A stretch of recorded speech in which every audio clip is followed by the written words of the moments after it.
নমস্কার, মহাবৈর জ্যোতিষ চ্যানেলে আপনাদের সকলকে স্বাগত জানাই। আমি শ্রী মুখার্জি। আপনারা দেখছেন, লাইক শেয়ার সাবস্ক্রাইব করছেন, আপনাদের অসংখ্য ধন্যবাদ।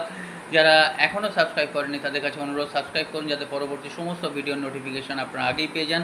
অনলাইন অফলাইন কনসালটেন্সির জন্য যোগাযোগ করতে পারেন। অনলাইনে যতটা আপনাকে সময় দেওয়া হবে অফলাইনেও ততটা সময় দেওয়া হবে। এটা নয় যে অফলাইনে অনেকটা সময় পাবেন, অনলাইনে কম সময় পাবেন। আপনাদের যা প্রশ্ন যা আছে আপনার জানার, সেটা কিন্তু প্রেডিকশানের মাধ্যমে আপনারা অনলাইন অফলাইন একই মাত্রা, একই গুরুত্ব, একই সময় দেওয়া হবে। যাই হোক, এই মে মাসে 6টা রাশির পেয়ার মানে ভালোবাসা, প্রেম, ভালোবাসা, লাভ, ভালোবাসা, যে ভাষাতেই বলুন, সেই ভালোবাসার কিন্তু দারুণ সুযোগ। এবং ভালোবাসা যাদের ভেঙে যাচ্ছে, যাদের শত্রুতা শুরু হয়েছে, তৃতীয় ব্যক্তি ঢুকেছে, তো সেইখান থেকে কিন্তু প্রচণ্ড পজিটিভ একটা রেজাল্ট পাবেন। মেষ, কর্কট, তুলা, মকর, কুম্ভ, মীন, এই 6টা রাশি। ভালো থাকবেন। নমস্কার, ধন্যবাদ।